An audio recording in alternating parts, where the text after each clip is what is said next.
Hello, Benjamin. Where did you study music and with whom? I studied in Salzburg, Vienna, and the States, and my most famous teacher were Shandor Weg and Ernst Kovacic and Aaron Rosand at the Curtis Institute of Music in Philadelphia.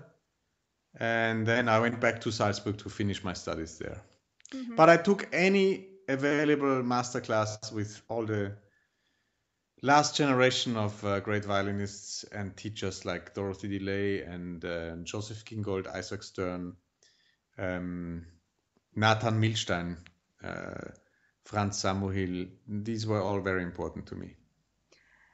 Have you won any competitions, prize, or honors, something like that? I'm afraid so. It's a long time ago, but I did win several prizes. My first prize I won when I was 16 in Paris. It was international competition Yehudi Menuhin. This is also when after that he gave me my debut with orchestra in Paris and in Salzburg. Playing with him was a great pleasure, and he became a mentor of mine. And then I knew this was a great surprise for me to get so far there. But I knew I had to learn so much more. So I went to the States to study at Curtis, which was actually my best time of I just had a great time. It's a fantastic school. And after that, I took a whole round of competitions, and I got 3 first prizes and 1 second prize. And most famous first prize was in London, the Carl Fresh competition, which really launched my international career as a soloist, and then it took its way from there. So yes, I did do competitions, and I actually liked it. It was fun. Hmm. Speaking about repertoire, are you specialized in any repertoire? Um, I wouldn't think so. I played a repertoire from Vivaldi to contemporary, but I have certain real fables for the first century of 20th century in Vienna. And besides the war horses like Mozart, Beethoven, Tchaikovsky, I love to do pieces that are not so much known, such as Wolf Ferrari or Korngold or Ligeti or Gulda. And of course, I'm doing a whole bunch of jazz violin concertos since my second musical soul is jazz. And I was always very much into that kind of music. And there have been several great pieces written for me already. So I really also like when jazz meets new music, and I like when notated music meets groove. And that's a field I'm particularly interested in. But of course, I mean, the center of the repertoire will always be Viennese um, great literature like Schubert, Mozart, Beethoven, Brahms. But I'm also very, very fond of the Bartok second violin concerto, for example. Hmm. Could you tell me with whom conductors you have played with the best or conductors on, or the conductors who have made you more impression in your career? Do you want to know the best conductors or the most famous ones? Well, the ones that you have been more comfortable with or more impressed. Yes. Well, I loved to play with Seiji Osawa. This is some years ago since he's not so well these days, but we had a wonderful collaboration with the Vienna Philharmonic a few times. And I have a very good relationship to Valery Gergiev. He's a great musical friend. I enjoyed a lot to play with him. And I had some great experiences with Christoph von Dochnany or Roger Norrington, or a younger conductor that I really cherish is Andrei Boreko, for example. And I guess a conductor is like a chamber musician for a soloist. We need to totally get into the dialogue when we're playing. So, um, in fact, you would have to know a conductor as well as anybody you play actual chamber music with, and that's why Um, it's not so easy to find real great friends as conductors, but I'm happy to know lots of people that I really like to play with. Mhm. If there any concert that you remember especially in your life, the most significant or something Yeah. very special in. Well, I guess there's a lot of those, but um, of course, yeah, I mean, playing the Congal with the New Japan Philharmonic with Seiji was really something totally special. And then I played the Sommernachts concert in Vienna, where we had 90,000 people watching, and it was televised in 70 countries live. It was a huge event, open air concert when I played Paganini Concerto under Valery Gergiev. And I love the Vienna Philharmonic, and that was really, really special concert. But I mean, for example, also the duo with my wife is very important to me. She's a wonderful pianist, and we play duo literature. And as we play already 15 years together, um, it's for me. It's sometimes it's the greatest musical experience to be on stage with her, for example.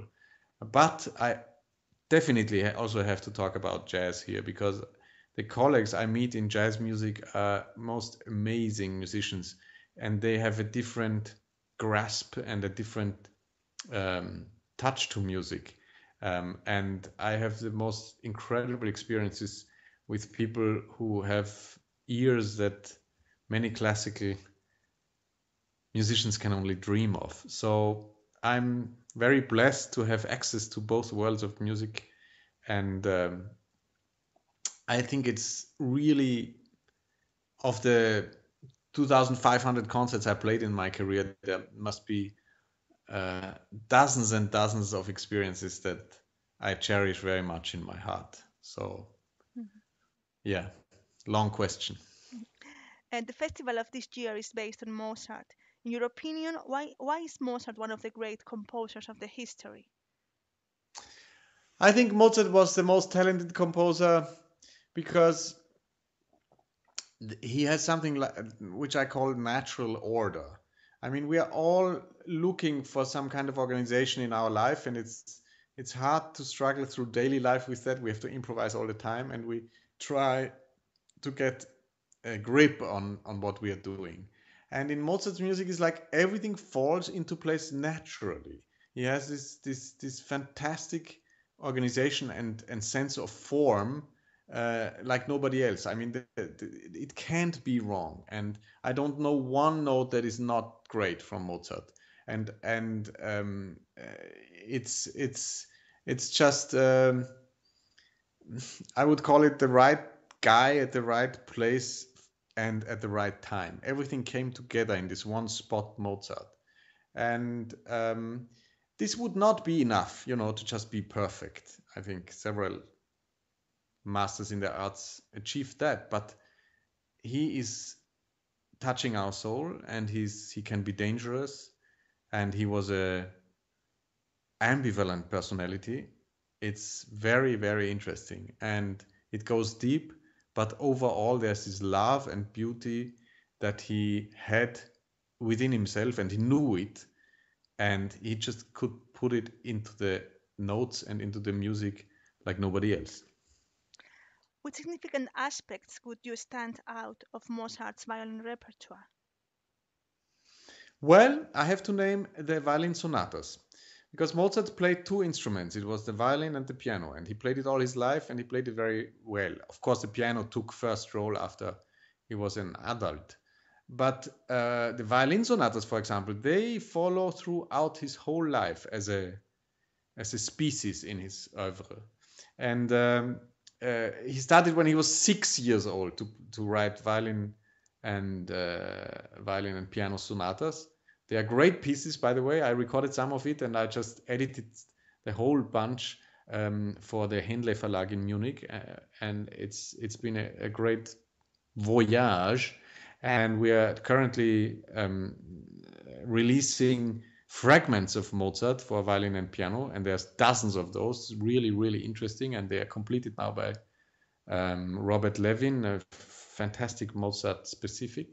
And in that Mozart violin sonatas with piano, I think it was some kind of an experimental field of Mozart for his compositional techniques. You can find many of those ideas in the child already, and then with the go of the composer's life, which was quite short, but still it was 20 years of composing. More than that, it was 30 years of composing. Amazing, because he started so early.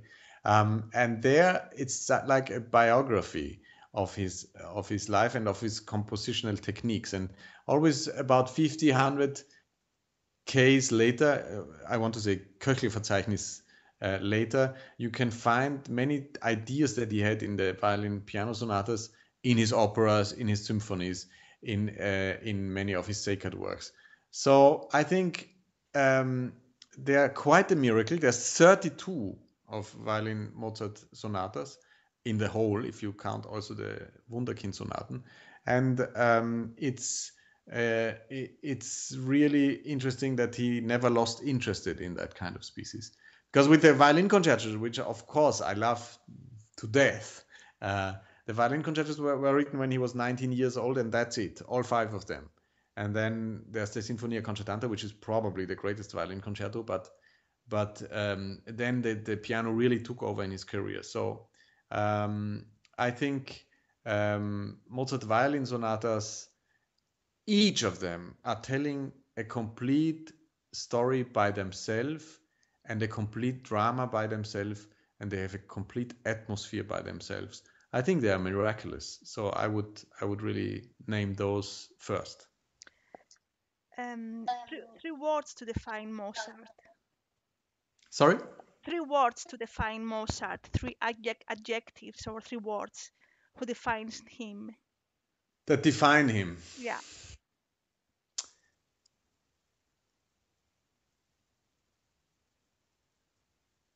Loving, natural, dangerous. You are going to play in Bogota the concerto number 2, the concerto for violin number 2, Yes. KL 211. Could you tell something about the concerto? Introduce us to the concerto a little bit. Yes, I'd love to. I love the K211. It's a little bit underestimated because it's not one of the so-called 3 greats, but it's probably the most lyrical of all Mozart violin concertos. And as a violinist, it offers anything that you can do on the violin, not in a specifically virtuosic way, but in terms of using grammar in music and connecting singing to speaking to talking. This work is just a miracle, and I think the second movement is one of the greatest cantilenas in his violin repertoire, and I'm in very deep love with this concerto. I think whenever I can choose, I choose this one because it's not overplayed and it's super worthy to hear. So looking forward to that one. Mhm. Have you played before under the baton of Adriano Chamorro, who will conduct you in Bogota? No, I'm glad that this is going to be my first time playing with him, and I'm very curious since I only hear best things. Mhm. And could you tell something in Spanish, inviting us to go to your concert? Yes, sure. I'll try at least. Mhm. All right, here we go. Hola, soy Benjamin Schmid, toco el violín e estaré en el segundo Festival Internacional de Música de Bogotá. Bogotá es Mozart. Los espero en esta gran fiesta musical y recuerden que en Bogotá todos somos Mozart.